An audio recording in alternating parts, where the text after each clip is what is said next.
Hey guys, this is Nick Christopher from Mob Tales. Hope everybody's doing well today. Thanks for all your support. Please share, like, subscribe, all that fun stuff. Today I have the honor and the pleasure of having a great guest, very interesting gentleman, AJ Benza. Definitely thank you for coming on. I definitely appreciate it. Absolutely, no problem, buddy. How you been? I'm good. I'm good. Good. You're looking good as always. Ah, I got rid of the hair, It was too much of a bother. That's all. You look good like that. All right, thank you. Well, I'm gonna just give people a little bit of a background about who you are, and so Sure. people know. AJ is a award-winning art writer, columnist for I believe it was the Post, Daily News. Daily Uh, News, yeah. Daily News. He's done a lot of work writing-wise. He's had his own show. He's been involved with a lot of celebrities, and scratched the surface of the mob world a little bit. So, so we definitely want to get a little bit of background about AJ. I grew up loving movies, old movies, and my father told me a long time ago, because he was a good writer himself. He said, nothing happens unless there's good words on the page. And I grew up with three newspapers in the house every morning. I delivered the newspaper, the Daily News. I got to love reading the sports and reading gossip, and I just went that way. That's it. I went to college, got my journalism degree, and I was off and running. Nice. Okay. I know you were very proficient as a gossip columnist. Yeah, yeah. Now, I mean, a lot of people would say, okay, gossip. Some people would get a different perspective of people who write columns, gossip columns.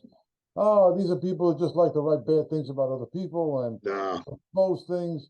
Can you tell the audience, give them a little better perspective of what a gossip columnist is really all about? Well, first of all, nowadays there's about, I don't know, 200,000, 500,000 people who gossip on the internet and consider themselves gossip columnists. In my day, there were about 15 of us, and we all wrote for newspapers or magazines. And it isn't what you think. I mean, you can't just go on a newspaper and write about how much you hate somebody. We had lawyers, we had editors in chief, we had secondary editors. We were breaking stories in our gossip columns.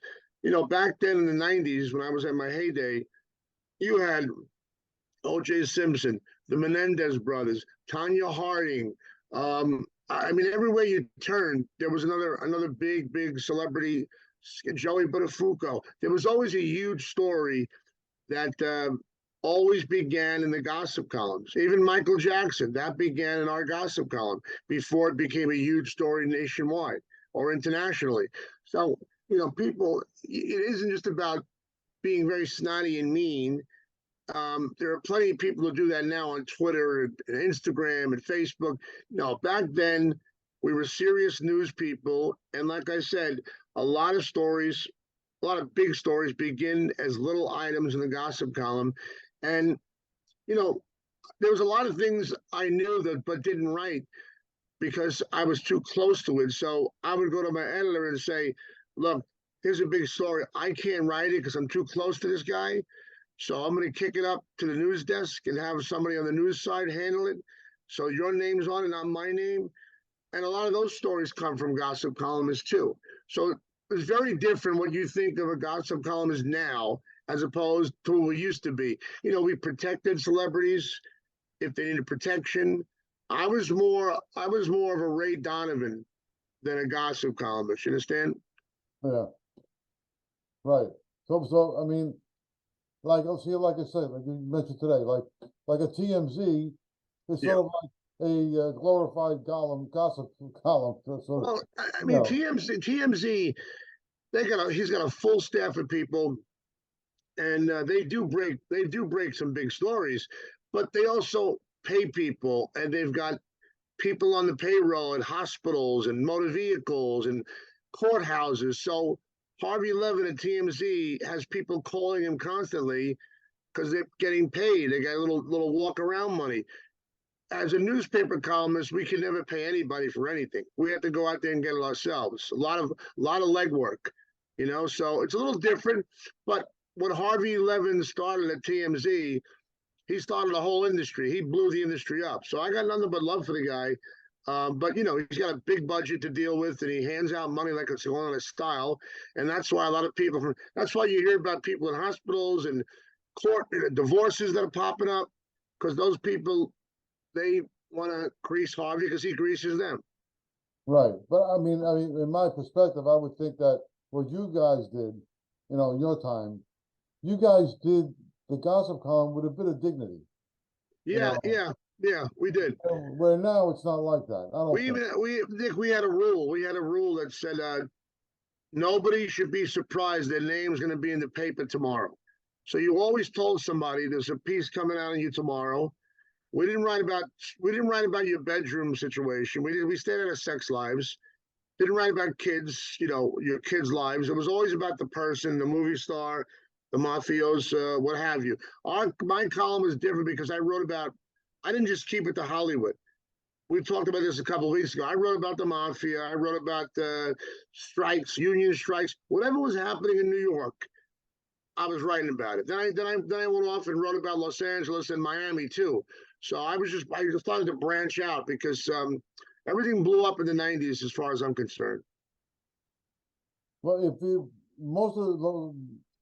were to take all the stories that you've done, is there any one story that you can remember that you were actually, you know, very proud of, or you were like, wow, I love this story. I like what is there anything you can think of? Well, I mean, look, the Michael Jackson story, my column was the first to break that story because somebody I knew, his wife was friends with a woman who knew the guy. It seems convoluted, but basically, this guy called me up, a publicist, an old time guy, and he said, look, I've got proof that Michael Jackson is going to Disney World with a 12-year-old boy. And he's got his parents with him too, but the parents are sleeping down the hall in the hotel, and the kid is sleeping with Michael. I found that disgusting and odd. So we broke the story, and nobody was talking about Michael Jackson's pedophile ways back then. And that story obviously became international.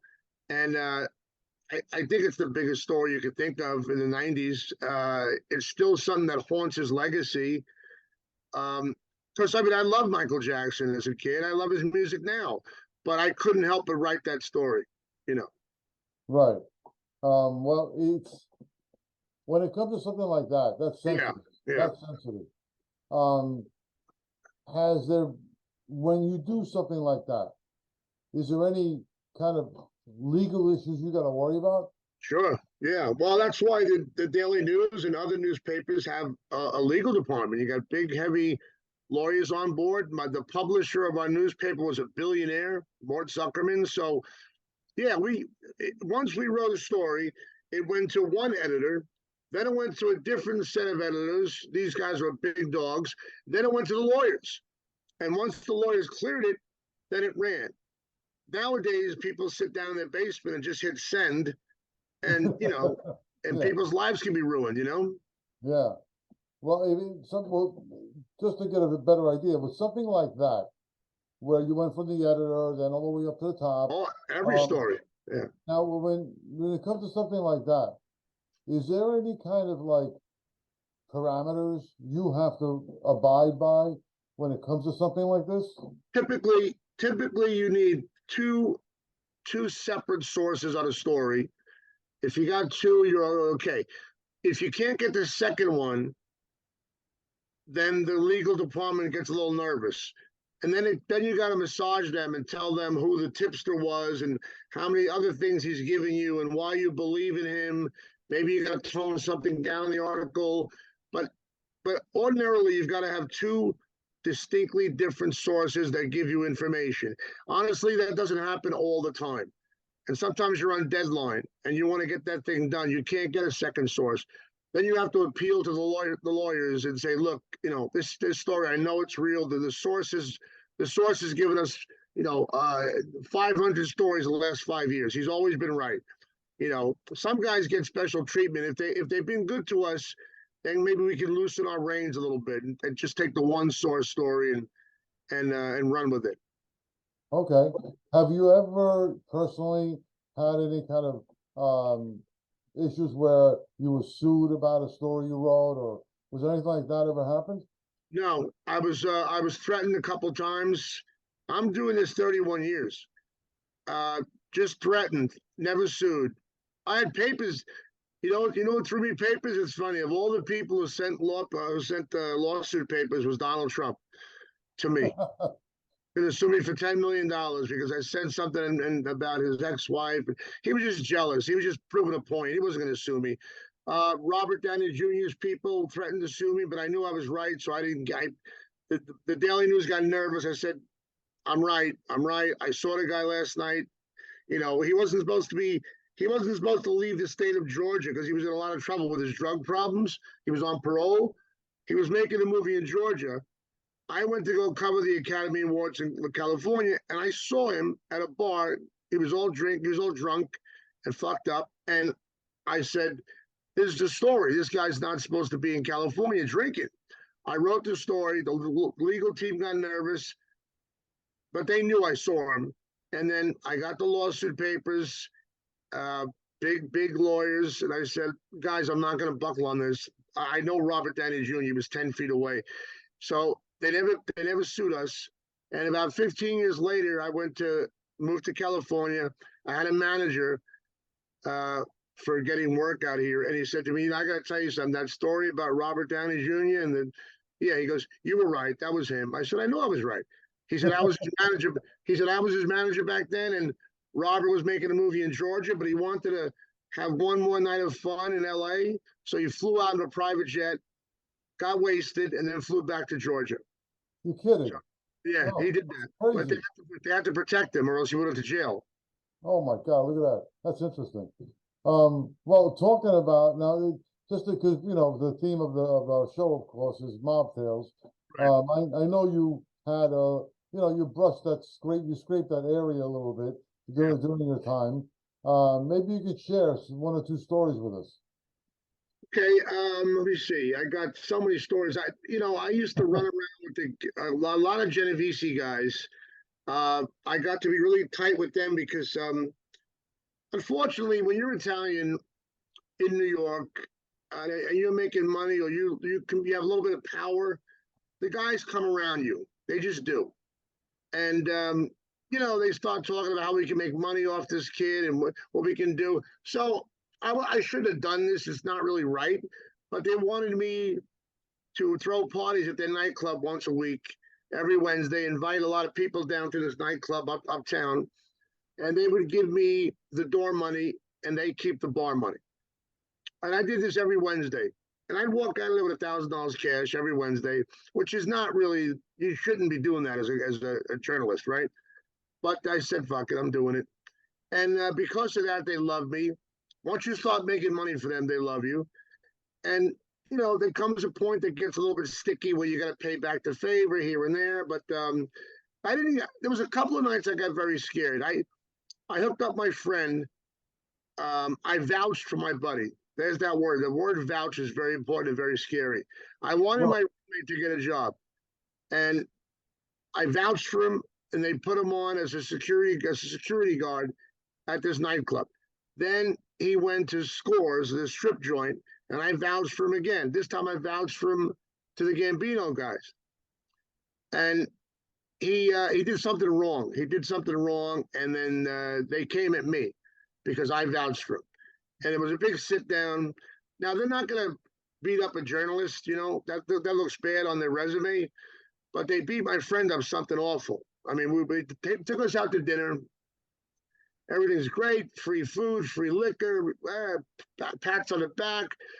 The big guy, Ralph, he says, "AJ, why don't you go out and do your rounds, and we're going to finish up with Chico and have some food, and we're just going to have a drink and keep talking." I said, "Okay." About an hour later, I get a phone call, and it's one of the guys, and he says, "Pick up your friend on the corner of 53rd and 3rd.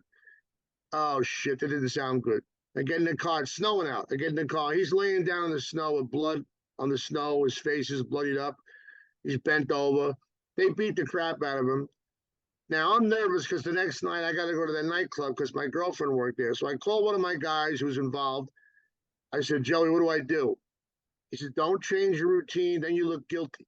Go to the club, order your espresso, sit at the bar, say hello, and then leave.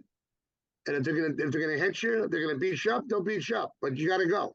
So I went, and it was petrifying because the same guys that look at me and hug me and kiss me, now all they did was stare at me from across the room. Really scary. But I had my drink, my little espresso. I finished it and I left. And I was wondering, I had about 3 blocks to walk to my car, and I thought I was going to get jumped any second. But I didn't get jumped, and that went away. So I had a lot of fun with those guys. But if they're crossed, they have a certain way of living, a certain code, and they don't have any problem, making your life miserable if they need to. But I think they held. Well, I'll tell you another story real quick. I had a writer follow me around from New York Magazine for like 5 nights, and when she finally wrote the article, she put the days wrong. One night, Chuck Zito, the Hell's Angel motorcycle guy. All right. So one night, Chuck comes up to me and he says, "You should have been here last night. I was with Sean Penn. I was with so and so." So this girl in the story for New York Magazine, she asked me, "Where do you get all your information?" Now, first she mentioned Chuck comes over and says hello. And she goes, "Where do you get all your information?" And I said, "You know what? Everybody's a rat. Everybody talks. People can't keep secrets." But she placed that paragraph right underneath Chuck's name. And I said to myself, I called her up. I said, "You just got me. I'm going to get the shit kicked out of me." "Why?" I said, "You make it look like Chuck's a rat." She doesn't understand street talk. "No, you'll be fine." I said, "No, I won't." So sure enough, one night I'm having dinner. I get the call, go to Scores. "Chuck Zito wants to see you." All right. I go to Scores, him and his buddy, a guy named Johnny Z. They put me in a little janitor's closet, and Chuck hands me the magazine and says, "Read it from the beginning." So I start to read. I know it's coming. As soon as I get to the part, everybody's a rat, he knocked me out. One punch to the chin. And then he says, I asked Ralphie permission. Ralphie was a Genovese boss. He said, "I got permission from Ralphie to knock you out." And then he goes, "Let me beep him and tell him the job's finished. And then you and I can have dinner and act like gentlemen." So, I think I ate out of a straw for the next week because my jaw was real whacked out. But that's what I talk about, that code they live by. Like it's almost hard for people to understand, but Chuck read the article, made him look bad. I understand.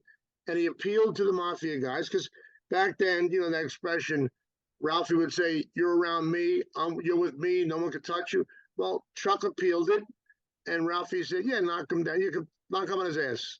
I did. And then that night we had dinner, and it was like nothing happened the next day. Just the code of the streets. Yeah, exactly.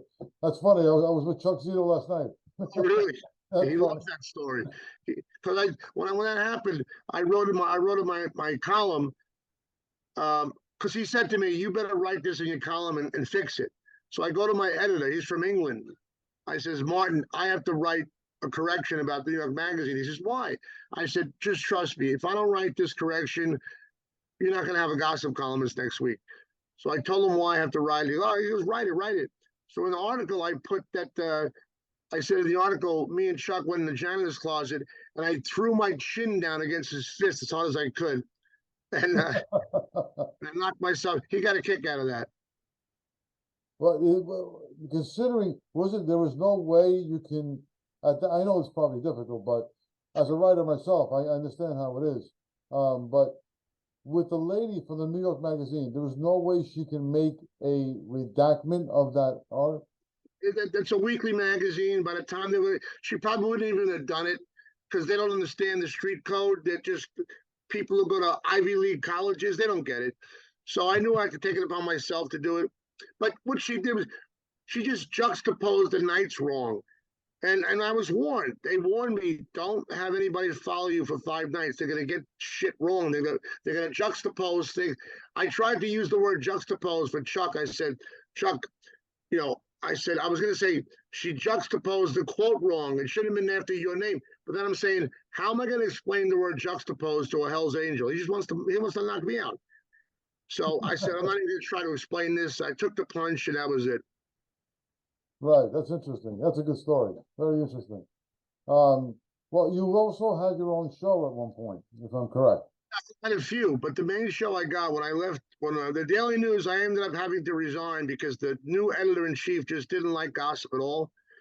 He wanted me to give me a different job at the paper. Plus, he said I can pay 5 reporters what I pay you because I started to make a lot of money there.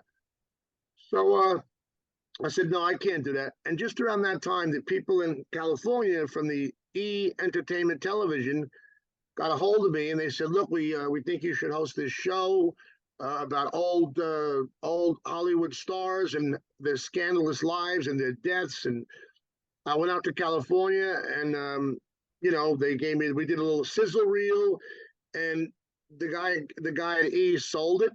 First they gave us 13 episodes, and I knew I had to move to California, which I didn't want to do. I love New York, but I was kicking and screaming. I didn't want to leave New York.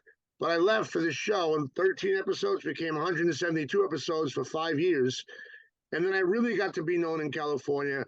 And I had this thing I used to say on my show was fame ain't it a bitch. And that we had commercials that ran with me saying that about 50 times a night, 50 times a day. So people would see me in California and know my catchphrase. And that was a fun time. I'd see Joe Pesci on an airplane. He'd say, "Fame ain't a bitch." A lot of people knew me, and then I moved to LA and I started getting work and hosting shows and doing some movies, what have you. That was a different. So I always wrote. So I wrote my memoirs about my New York City days. Harvey Weinstein got me a book deal years ago, and then I wrote another book about 6 years ago about a summer in my life on Long Island with my family, my cousin. I wanted to get my family. I'm a big believer in. I like the fact that my family is alive and living in a book somewhere. That you can't take that away. In other words, the Benzas on Long Island from Brooklyn, people are going to always know them if they pick that book up. I like that. That's what I like about writing. You can create a time capsule that doesn't go away forever. So I'm proud about that. I'm doing the 3rd book now on all my Los Angeles stories because as crazy as New York was, LA is crazy too, man. Not with mobsters, but well, actually, there was one mobster that I had a lot of fun with. He died a few years back, but Donnie Shacks. His name is Donnie Montemarano. He was a big Colombo. Oh, yes, I know who he is. Yeah, and I was with Donnie a lot. He was best friends with my Uncle Vinny, and he lives in California. So we were with Donnie a lot, cooking big meals with Jimmy Kahn and so many guys. The UCLA football team would come over. I mean, Donnie had a big appetite for everything. Nice. Wow, that's pretty cool. All right. Yeah. Well, can you give us a little bit of an update of what you're working on now? Right now, I got a couple of podcasts. That's right. Basically, I've become a podcaster. Every day, I do a show called "Fame Is a Bitch." It's on. Well, I do a free show twice a week, and 5 days a week. It's behind a paywall for $5 a month. And I do another show called "Politics Is a Bitch," where I sound off on everything going on with Trump and Biden and whatever's not glamorous, whatever's not Hollywood, I throw in the politics page. And it's gotten very successful. I've been doing it for 6 years, and that's my income right now. So anything else I do on the side, I pick up a writing job here and there. Like I said, I didn't say it, but I wrote the screenplay for my last book, 74 and Sunny. That's on its way to hopefully getting made, but those things take a long time. But the next thing is my 3rd book, and make the podcast really good. So actually, when does this air, Nick? I'm sorry? When does this show air? Oh, this one? Yeah. Oh, well, we put it up probably tomorrow. Okay. Well, because I want to say Monday there'll be a free show. So wherever people get their podcasts, whether it's Apple or whatever, you look up Fame is a Bitch, and on Monday there's a free show so they can get a taste of what I do if they like it. There's 2 free shows a week. Otherwise, they can go pay the $5 and become a patron. And when you're a patron, you get deeper stories. I break stories. I get more personal and more deep on the pay page than I do just for regular folk, if you know what I mean. Right. Okay. Well, if, in your perspective, the way newspapers per se, a lot of people don't really buy the papers anymore. They see the news online. I mean, I buy the newspaper every day. I know. But I'm a rarity. I know. I'm still old school. Yeah. But the transition, of course, from hard copy newspaper to what it is now, on the internet, seeing everything. That How do you feel about that in the way of taking away from writers and what they can do? It's sad. I mean, I even when I moved out to LA, I still bought the New York Post and the Daily News every morning. I like to see my fingers black with ink, and I like to have a cup of coffee and read. Those days are over. I mean, it's all gone. It's just about out. It's just about done, which is sad.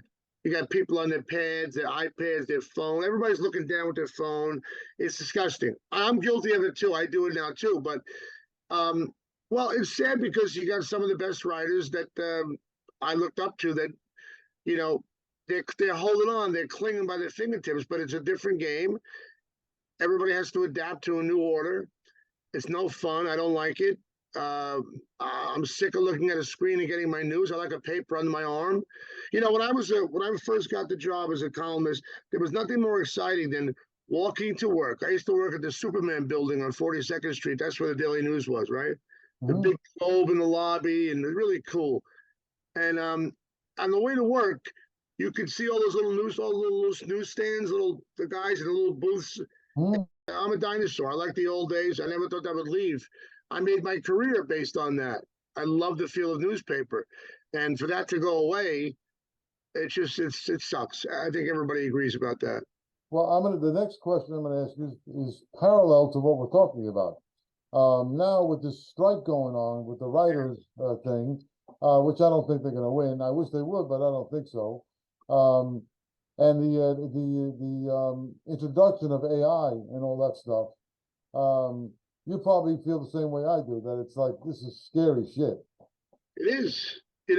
As a guy who, look, I went to school to get a journalism degree. I thought I'll write for a newspaper forever. I had no qualms about doing anything else. And then suddenly newspapers start to change, and okay, well, I'll go to LA and be a television host. Now they really stopped using, when I got to LA, they used me a lot. Now they go for a different kind of guy or no host at all to save money. So you got I had two careers that more or less got shot down, and you have to adapt and overcome. So the writers in Hollywood and people in Hollywood have every right to be nervous and concerned. Because with this AI crap, they're going to be able to do what they want to do.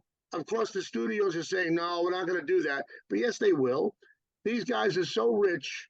I mean, I know people who are currently writing on hit shows on Netflix and what have you that are making shit money. And like I said, nothing happens without the written word. If these guys didn't put the scripts down, the actors know that. The actors are well aware it has to be good writing. You ask an actor what makes you take a role. First and foremost, it's got to be on the page. Second, who's directing? Third, who am I going to be in the movie with? But first, they always say, "Let me see the words. What does it read like?" Without that, it's going to all go to shit. So Hollywood doesn't care because they've got more money than God. These studio guys, they're so wealthy. They got pools inside their pools. They don't care. There's no sentimental nonsense there. And I feel bad for the writers. Look, it's gone this long. I don't think they're going to win it all. I thought by Labor Day they'd get it done, but that's come and gone now. And you got a lot of TV shows that I missed that had a writing staff, and they're not going back. But sooner or later, some of these shows are going to go back and not use writers, and there's going to be a big problem with scabs and how dare you do this and how they. So a lot of people are going to be caught in the crossfire. It's causing a real mess out here. Yes, I would agree. Yeah. And the advent of this AI thing, I think takes away the human element. I saw a movie. I saw a movie about AI about 5 years ago. Charlize Theron, I believe, was in it, and she's like a 40-year-old actress. And they came through and said, "Look, you're not getting the roles you used to get. You're not getting the no, what's it? It was another actress. I forget. It was Robin Wright. They said, Robin, you're not getting the roles you used to get. People think of you as the girl that was in a such and such movie. Now you're 45." She goes, "What are you saying? Look, you're not going to get a lot of roles. So how about we do this? There's a company that wants to take pictures of you in every angle. Okay, every angle to get every nuance of your face, every wrinkle, every smile. And if you take $15 million, one lump sum, they get to use your body and your face, and they'll always cast the young Robin Wright. You'll never be 55 on a movie set." And she didn't know what to do. But the guy said, "Look, they want to see you when you start as a Princess Bride. They don't want to see you at 60 years old. The work's not going to be there. So I would suggest you take the money." She wouldn't take the money. She was petrified, but she ended up taking it. And of course, she felt like shit because she'll never work again. Once you sell your rights to your being, they can use you however they want to use you. So all of a sudden, it comes true. 5, 6 years later, then now it's really happening in the street. So they Yeah. knew this was coming. They knew this was coming years ago. Wow. Okay. That's pretty sad to Yeah. think. Otherwise, how do they make the movie? They knew it was coming. That's why they wrote the movie. Right. You always they don't whatever you see in the movie is not a shock. It means it's coming out soon. It means it's going to be a reality soon. So all the things you see Tom Cruise do and these crazy movies, they happen, but you don't hear about them. And then they get in the movie, and you go, "Holy shit! I read that book. I read a book. I saw a movie." Whatever you see happens 5 to 6 to 10 years later in real life.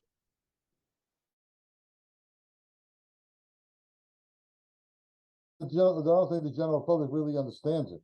I don't No, think the concept of how big this thing can possibly be. I don't yeah. know when it's going to be totally, implemented. I mean, totally. I don't know when that's going to happen. Hopefully not soon. Who knows? But they're really leaning on it. They're thinking about it more than you know. They're really going to look. They're looking into that for sure. The studio heads love saving money. They love making money, and this thing does both. It saves money and it makes them money. Right. Yeah. But don't you think, in a personal view, that as advanced as this thing is, it's never going to be the same as, let's say, seeing DiCaprio on the screen. I agree. It's just not going to be the same. But you could there's these new things where you could ask your phone. I forget what it's called. Cheat chat, something like that. You could ask your phone to write a screenplay about such and such, and they'll spit out a screenplay. I don't know if it's any good, but the computer can do that. The artificial intelligence can do that. So it's really crazy, and I feel for them out there. But I don't know how many more. Look, the writers who made money, they probably still have money tucked away. The actors who are not working as much, they got money. But the people like makeup artists, set designers, camera guys, they're not working right now. And those guys don't make a ton of money when they're working. So they're all getting screwed. They can't pay their mortgages now for a month or two. What the hell? What happens to all these people? They're going to change careers. Yeah, that's it. Yeah, definitely. That's true. I mean, supposedly they said by October they're going to solve this issue. I don't think so. I think it's going to take a lot longer than that. I mean, I just think that the writers, I know that I understand them. I feel for them, but I think they should find some kind of common ground because the studios, like you said, they don't care. Yeah, they don't care.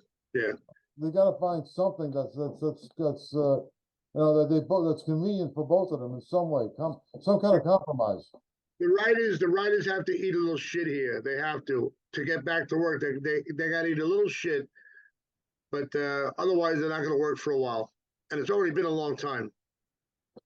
But this also filtered out to people like yourself, like writers, columnists, people of the in that world? No, I'm not writing for a TV show. If I was writing for a TV show, it would affect me. But no, I could write a movie right now. It wouldn't go anywhere. But writing a movie is different. They're talking about writers who write on a weekly basis for a TV show or a daily basis for a TV show. That's what's really affecting. You could be a screenwriter and sell a script. You may have to wait until it gets made, and now you'll wait a little longer because of the strike, but doesn't stop you from writing. But it affects the day-to-day, week-to-week people very badly. Right, correct, yes. Well, if people want to, you know, I think you mentioned it earlier, but if people want to check out things that you're doing to keep up with you and stuff like that, where would they go? You know, Nick, I don't really put a lot of stuff on the internet. I know it's foolish, but I mean I have Twitter, I have Instagram. It's just under my name, AJ Benza. Otherwise, I would suggest right now to really get a hook into what I'm doing. Go to where you get your podcast and put in "Fame is a Bitch," and you'll get a taste of the kind of show I put out. And if they like it, they can listen to the free show twice a week. Or if they want to hear juicier stuff and get breaking stories, then they'll go to patreon.com/fame is a bitch. And I think it's $5 a month it starts at, and you get everything you need to get.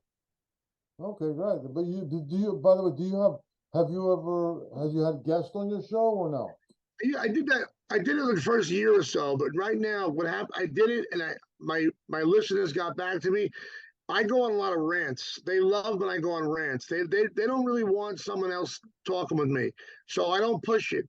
And right now, I'm bouncing around from Vegas to LA. I don't do it in the studio. I do it out of my. I have all the equipment in my bag. So wherever I'm at, I set the laptop down, the camera, not the camera, the microphone, and I go. I don't even use a camera. I don't want to be on camera. I want just my voice to be heard. I don't do a YouTube channel because I say so many controversial things. They yank me off in a second, and I'd be canceled. I say. So I don't want. My listeners go, you should get a YouTube channel. I said, and what? Get canceled, lose my career because I said the wrong thing? Because I said I don't hold back on anything. So, you know, guys like me that walk a tightrope, people don't understand. You know, we're this close to getting knocked off that rope and canceled. Like every day you see they're going after somebody else, what they said, you know, oh, we don't like that language. Man, if people wanted to really zoom in on some of the stuff I say, it wouldn't be. They would 5 minutes into a show, they'd be calling for my head. So I don't want to be seen. I like to stay away like a mobster. I want to be heard, not seen. I'm not going to be flashy. You know, I like the old school guys. Right, that's great. I like that. That's Yeah. very cool. Awesome. Well, AJ, listen, I'm more than happy for you to come on. Thank you very much for taking your time. All right, pal. A lot of fun. Yeah. Hopefully we can keep in touch. And, If I'm out in New York, I'll call you up out there. But I don't think I'll be in New York for a while. That place is turning into crap, huh? yeah, well, that's another story in itself. Yeah, LA's not so much better. No, I know. It's horrible. Horrible. Yeah. Oh, if I'm ever out there, I'll let you know. That's okay. All right, pal. Thanks a lot, AJ. President. Everybody. All right. Well, there's another segment of Mob Tales. Please, guys, like, share, subscribe, and leave any comments you like. And we'll check you out next time.